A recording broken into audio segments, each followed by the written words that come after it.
देखो Henry law क्या कहता है, हेनरी के अकॉर्डिंग कहता है, जैसे मैंने अभी आपको कहा, तो उसने भी इफेक्ट ऑफ प्रेशर में बात कही। Effect of pressure, effect of pressure में उसने कहा कि जो प्रेशर होता है वो डायरेक्टली प्रोपोर्शनल होता है मोल फ्रैक्शन ऑफ गैस के। ठीक है, अब ये सोचो आप कि सपोज करो आपने 100 ग्राम सॉल्वेंट लिया यानी वाटर लिया, और यहाँ पे आपने ले लिया 10 ग्राम गैस, कोई भी गैस है 10 ग्राम ले ली। ठीक है, और यहाँ पे आपने इसे रख दिया। यहाँ से आप प्रेशर नहीं लगा रहे हो, ऐसे ही रहने दो। सेकंड केस में आपने क्या किया,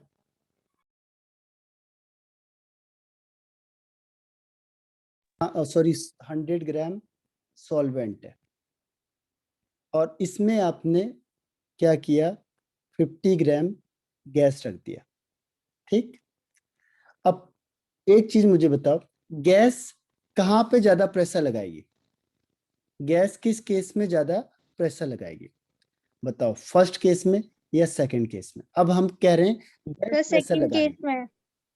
सेकंड केस में। आप बताओ। सर सेकंड केस में। सेकंड केस में, बिल्कुल सही कहा आपने।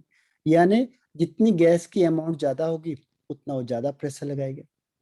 ठीक है, एक कॉन्सेप्ट ये हो गया कि जितना आपने उसका मोल फ्रैक्शन है उतना उसका प्रेशर ज्यादा होगा। या फिर आप अगर उसे डिसॉल्व करोगे तो क्या करना पड़ेगा, हमें ऊपर से प्रेशर अप्लाई करना पड़ेगा। अब दूसरी कंडीशन है कि मैंने दोनों जगह सेम चीज रखी, 100 ग्राम और 10 ग्राम, और दूसरे केस में भी यही किया मैंने, 100 ग्राम और 10 ग्राम। लेकिन हमने क्या किया, पहली बार में प्रेशर रखा 5 एटीएम प्रेशर, और दूसरी बार में जब मैंने प्रेशर रखा तो 10 एटीएम प्रेशर कर दिया, 10 एटीएम, और पहली बार में 5 एटीएम प्रेशर है। बाकी जो लिक्विड है दोनों केस में 100 ग्राम है, और जो गैस है वो दोनों केस में 10 ग्राम। ठीक है, तो अब जो ये गैस है ये किस केस में ज्यादा डिसॉल्व होगी सॉल्यूशन में? सेकंड, सेकंड वाले। सेकंड में। हाँ, सेकंड में ज्यादा होगी क्योंकि आपने सेकंड केस में क्या किया है, प्रेशर ज्यादा अप्लाई किया। प्रेशर ज्यादा कितना किया। प्रेशर, हाँ, इसीलिए तो जो कोल्ड ड्रिंक होते हैं या आपने सोडा वाटर देखा होगा, उसको अंडर हाई प्रेशर रखते हैं, उसको बिल्कुल सील बंद करके। आप जब कोल्ड ड्रिंक पीने जाते हो तो देखो आप, उसका जो ढक्कन होता है वो बहुत टाइटली उसमें लगा होता है ताकि कोई गैस ना निकले उससे। अगर आप उसे थोड़ा सा खोल दोगे तो क्या होगा, वो बेकार हो जाएगा कोल्ड ड्रिंक, क्योंकि उससे सारी गैस निकल जाएगी बाहर। तो अगर आप उसी समय पीते हो तो उसका यूज हो जाएगा, अदरवाइज वो फिर क्या है, अच्छा यूज उसका नहीं हो पाएगा। तो इसका मतलब क्या हुआ कि जितना प्रेशर आप बाहर से जाओगे, देखो एक्सटर्नल प्रेशर है, तभी जितने भी कोल्ड ड्रिंक होते हैं, बीवरेजेस होते हैं, उसमें क्या होता है, हाई प्रेशर में उन्हें रखा होता है, हाई प्रेशर में। हाई प्रेशर से क्या फायदा होगा कि हाई प्रेशर रखने से वो गैस है जो जो उसमें CO2 गैस रखी है वो ज्यादा डिजोल्व होगी, और ज्यादा डिजोल्व होगी तो उसी की वजह से वो चीज क्या होती है, टेस्टी होती है। और अगर CO2 गैस यहाँ से रिलीज हो गई तो वो टेस्ट क्या होगा उसका, खत्म हो जाएगा, कम हो जाएगा। ठीक है, तो यही चीज किसने बोली, हैंडी ने। तो हैंडी कहता है, इसमें हाई प्रेशर और लो टेम्परेचर में रखते हैं। हाँ, हाई प्रेशर और लो टेम्परेचर, क्योंकि अगर टेम्परेचर बढ़ाओगे तो भी गैस निकल के बाहर हो जाएगी। ठीक है, तो पर हेनरी ने किसके लिए दिया, केवल प्रेशर के लिए दिया उसने, इफेक्ट ऑफ प्रेशर में आता है हेनरी लॉ। तो हेनरी ने केवल किसके बारे में बोला, प्रेशर के बारे में बोला। टेम्परेचर उसने कहा सेम रखना है। अब अगर हमने प्रेशर बढ़ाया तो सॉल्युबिलिटी को मोल फ्रैक्शन से दिखाते हैं, तो जितना क्या होगा, मोल फ्रैक्शन ज्यादा होगा उतना सॉल्युबिलिटी ज्यादा हो जाएगी। तो उसने कहा कि pressure is directly proportional to mole fraction या सॉल्युबिलिटी ऑफ गैस। जितना हम प्रेशर बाहर से ज्यादा देंगे उतना वो गैस क्या होगी, ज्यादा डिसॉल्व हो जाएगी। ठीक है, तो सॉल्युबिलिटी उसकी ज्यादा इंक्रीज हो जाएगी, यानी P is directly proportional to X। X means mole fraction और सॉल्युबिलिटी। तो जितना प्रेशर ज्यादा होगा उतना सॉल्युबिलिटी ऑफ गैस की ज्यादा हो जाएगी। ये क्लियर हुआ? Yes sir. यस तो सर। ये एक दूसरे के डायरेक्टली प्रोपोर्शनल हो गए।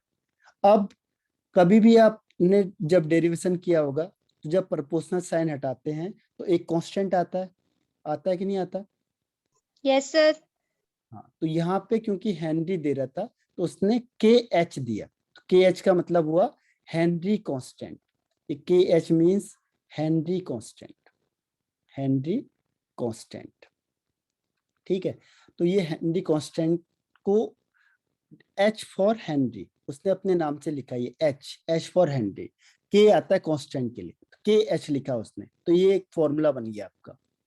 ठीक है, तो एक इससे न्यूमेरिकल क्वेश्चन आ सकते हैं। क्लियर है? Yes sir. Yes sir. अब देखो, एक और चीज कही उसने, दो चीजों से फॉर्मूले आते हैं इसमें। एक तो ये हो गया आपके पास, एक वो कहता है कि मास ऑफ गैस, जैसे अभी मैंने कहा था आपको कि एक केस में मैंने 5 ग्राम रखा है गैस और दूसरे में मैंने रखा है 10 ग्राम। ठीक है, तो इन दोनों में से ज्यादा प्रेशर कौन लगाएगा, 10 वाला या 5 10 वाला? ग्राम। सेकंड वाला। सेकंड वाला। तो उसने भी यही कहा, देखो उसने कहा mass of gas is directly proportional to its pressure. जितना गैस ज्यादा रखोगे उतना क्या होगा, प्रेशर ज्यादा हो जाएगा। ठीक है, तो मास ऑफ गैस क्या होगा, डायरेक्टली प्रोपोर्शनल होगा प्रेशर के। और अगर हम प्रोपोर्शनल साइन हटाते हैं तो फिर के एच आ जाएगा, पी। तो दो फॉर्मूला इसमें यूज होते हैं आपके न्यूमेरिकल करने के लिए। ठीक है, तो ये दोनों समझ में आ गया आपको, दो point? Yes sir. Sir okay. हाँ, तो ये इंपॉर्टेंट है आपका, इसमें हेनरी लॉ ही पूछा जाता है बस, अगर पूछा जाता है तो। अब देखो इसमें आता है के एच। के एच का कैरेक्टरिस्टिक्स क्या है? के एच जनरली दो होता है। के एच की वैल्यू बढ़ाओगे तो सॉलिबिलिटी कम हो जाती है, सॉलिबिलिटी डिक्रीज करती है। अगर के एच की वैल्यू क्या होगी, इंक्रीज होगी, तो सॉलिबिलिटी क्या होती जाएगी, डिक्रीज होती जाएगी। डिक्रीज। ठीक। दूसरा, टेम्परेचर का, के एच की वैल्यू बढ़ेगी अगर हमने टेम्परेचर को इंक्रीज कर दिया। तो जितना हम टेम्परेचर को इंक्रीज करेंगे क्या होगा, जो के एच है इसकी वैल्यू भी इंक्रीज होती जाएगी विद इंक्रीज द टेम्परेचर। तो ये दो मेन पॉइंट है किसके, के एच के लिए। ठीक है, याद हो जाएगा ये? Yes sir. Yes sir. Okay, अब इसकी एक लिमिटेशन है। लिमिटेशन जानते हो? Yes sir. हाँ, तो लिमिटेशन क्या है, देखो लिमिटेशन वो कहता है पहला कि प्रेशर है जो वो कम और टेम्परेचर हाई नहीं होना चाहिए बहुत ज़्यादा। ठीक है, टेम्परेचर बहुत लो नहीं होना चाहिए और टेम्परेचर बहुत हाई नहीं होना चाहिए। यानी जनरली क्या होना चाहिए, आइडियल कंडीशन होनी चाहिए, आइडियल कंडीशन होनी चाहिए। ठीक है, आइडियल कंडीशन होनी चाहिए। क्लियर है? सर इसके लिए आइडियल कंडीशन का टेम्परेचर कौन सा होगा? नहीं, इसमें देखो ना, इसमें क्या है, आइडियल कंडीशन किसे कहते हैं, देखो आइडियल कंडीशन, सॉरी उल्टा कह दिया मैंने, टेम्परेचर हाई होना चाहिए और प्रेशर लो होना चाहिए आइडियल कंडीशन करने के लिए। तो ये क्या करेगा, ये समझ में आया आपको? Sir temperature high and pressure low. हाँ,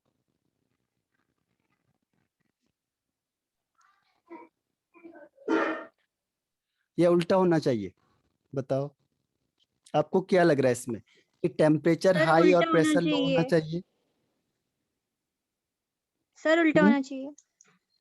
उल्टा होना चाहिए इसमें। होता सर क्या, हाँ प्रेशर हाई होना चाहिए, टेम्परेचर लो होना चाहिए।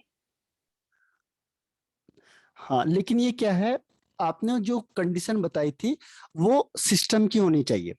ठीक है, लेकिन जो गैस के केस में क्या होता है कि गैस के केस में इसको चलो दूसरे लैंग्वेज में बताता हूँ आपको। इसको दूसरे लैंग्वेज में क्या है कि जो गैस होती है जो आपने फिल करी है, ये वो नहीं होनी चाहिए, क्या कहते हैं उसके लिए,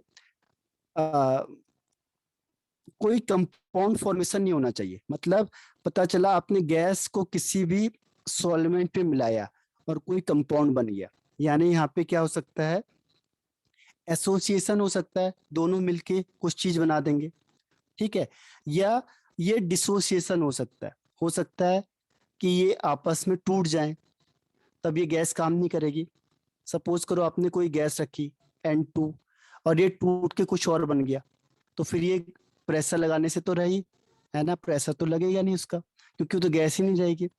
तो कहता है कि जो सॉल्वेंट होगा और जो गैस होगा, ये न तो इसमें एसोसिएशन होना चाहिए, न तो जुड़नी चाहिए, न ही डिसोसिएशन होना चाहिए, और न ही किसी चीज का फॉर्मेशन होना चाहिए, किसी तीसरी चीज का फॉर्मेशन होना चाहिए, ठीक है। वो गैस ही रहनी चाहिए, ठीक है। इसीलिए इसको आइडियल कंडीशन में रखा गया, ताकि ये कहीं पे भी फॉर्मेशन ना हो, ना ही उसका डिसोसिएशन होना चाहिए, ना ही उसका एसोसिएशन होना चाहिए।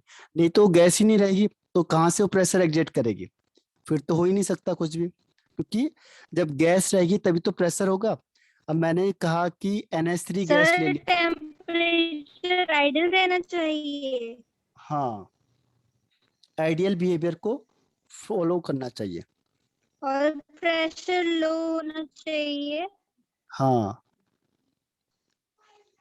जैसे मैंने सपोज करो सर NH3 ये लिया इसकी और लिमिटेशंस है क्या? HCl ले लिया, हाँ ये लिमिटेशन है इसके। सर जो चीज नहीं होनी चाहिए ना। मतलब उस कंडीशन में वो वर्क नहीं कर सकता, वो काम नहीं करेगा उस कंडीशन में। अगर आपने आइडियल कंडीशन को हटा दिया तो वहां पे एंडी लॉ फेल हो जाएगा, फिर वहां पे वो वर्क नहीं करेगा। जैसे मैंने कहा देखो NH3 और HCl है, इसको मिला दिया तो ये दोनों आपस में कंबाइंड होके ये बना देगा NH4Cl, तो फिर कहाँ से प्रेशर लगाएगी ये गैस, ठीक है। तो ये गैस प्रेशर नहीं लगा सकती, तो ये आपस में कंबाइंड होके कोई कंपाउंड फॉर्मेशन नहीं होना चाहिए, या ना तो इसका एसोसिएशन होना चाहिए, ना ही उसका डिसोसिएशन होना चाहिए। अगर ऐसी केस होती है तो भी क्या होगा, वो कंपाउंड मतलब वो हेनरी लॉ को फॉलो नहीं करेगी।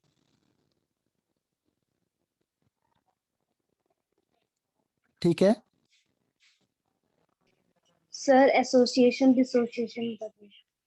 अच्छा, एसोसिएशन का मतलब क्या होता है, देखो यस सर। एसोसिएशन का मतलब आपस में कंबाइंड हो जाना। जैसे आपने लिखा NO गैस ले ली, अब ये NO गैस आपस में एसोसिएट हो गई, यानी अपने आपस में ही कंबाइंड हो गई, कंबाइंड होके N2O2 बना दिया। तो ऐसे ही कई बार जुड़ गई, तो आपने 10 ग्राम लिया था और ये जुड़ के कितनी होगी, 5 ग्राम हो गई, ठीक है। पहले कितने लोग थे, ये 100 लोग थे, सपोज करो ये 2 मिलके एक बना दे रहे। अब आपने 10 लोग डाले, 100 लोग डाले, और यहाँ कितने हो गए, 50 हो गए। तो अब 50 लोग क्या करेंगे, प्रेशर लगाएंगे। पहले कितने लगा रहे थे, 100 कर रहे थे। तो जैसी एसोसिएशन हो गया, यानी आपस में कंबाइंड हो गए, तो हेनरी लॉ तो लगेगा ही नहीं, क्योंकि हेनरी लॉ क्या कहता है, pressure is directly proportional to mole fraction. तो वो मोल फ्रैक्शन किसके हिसाब से लगाएगा, पहले वाले के हिसाब से, और आंसर किसके हिसाब से आएगा, दूसरे वाले के हिसाब दूसरे। से, है ना। तो इसीलिए यस। हमारा ये आंसर मैच नहीं करेगा, ठीक है। Yes sir. हाँ, तो जब आंसर मैच नहीं करेगा तो हेनरी लॉ फेल हो गया यहाँ पे, तो हेनरी लॉ यहाँ पे वर्क नहीं कर सकता अगर एसोसिएशन हो गया। डिसोसिएशन का मतलब, जैसे हमने लिया कोई भी A2B2 कोई गैस ले ली, अब ये टूट गया, ये बन गया 2A+ और 2B+। तो एक लिया आपने और यहाँ 4 आदमी बन गए, 1 से 4 बन गए। तो अगर आपने 100 लोग लिए तो यहाँ 400 हो गए। तो क्या हुआ, ये प्रेशर अलग लगाएंगे, ये अलग लगा रहा था, तो क्या हुआ, दोनों का वेरी हो गया ना, तो इसे कहते हैं डिसोसिएशन। तो अगर डिसोसिएशन हो गया तो उस केस में भी क्या होगा, ये हेनरी लॉ फेल हो जाएगा, यानी ये जो हमने फॉर्मूला यूज किया था P = KH(x), ये यहाँ पे काम नहीं करेगा, ठीक है, सही रिजल्ट हमें नहीं मिलेगा। तो ये है आपका यस सर। डिसोसिएशन। तो वो डिसोसिएशन हो, एसोसिएशन हो या कोई कंपाउंड फॉर्मेशन हो, अगर ऐसा केस होता है तो वहां पे हेनरी लॉ वर्क नहीं करता। और दूसरा आइडियल कंडीशन होनी चाहिए, उसी कंडीशन में हेनरी लॉ फॉलो होगा, ठीक है, अदरवाइज हेनरी लॉ फॉलो नहीं होगा। क्लियर हो गया? Yes sir. तो अब एक टॉपिक बचा है, उससे हम कल करेंगे, और इसके बाद आगे क्या है तो 1 वीक में लगभग ये फिनिश हो जाएगा आपका, ठीक है। पर क्वेश्चन आंसर करने हैं ज्यादा से ज्यादा, और मैंने आपको सैंपल भेज दिया है। ऐसे क्वेश्चन आएंगे रीजनिंग टाइप के, असर्शन रीजन और पैराग्राफ वाले, इस टाइप के क्वेश्चन आएंगे जो मैंने आपको सैंपल भेजा हुआ है। तो देख सर लिया इस होगा आपने चैप्टर के सैंपल। नोट्स दे देना। हाँ, इस चैप्टर के नोट्स मैं आपको भेजता हूँ और क्वेश्चन आंसर भी भेजता हूँ मैं, तो आप लोग ट्राई करो। Yes sir. प्रीवियस के भी नोट्स हैं मेरे पास, लेक्चर है, उसे भी मैं आपको भेज देता हूँ, आपको टाइम मिलेगा तो देखना। और मेन है क्वेश्चन आंसर, जितना क्वेश्चन आंसर ज्यादा करोगे उतना अच्छी नॉलेज होगी, ठीक है। Yes sir. तो यस सर। आज हाँ मीटिंग को ऑफ कर देते हैं, ठीक थैंक है। You sir first sir. Test लिया था ना आपने, हाँ वो उसके आंसर्स भेज दीजिए। अच्छा ठीक है, मैं आंसर भेज दूंगा आज, अभी आपको अभी भेजता हूँ आपको आंसर, यस। ठीक ठीक है। Thank you sir. Okay, thank bye you. Bye, bye bye.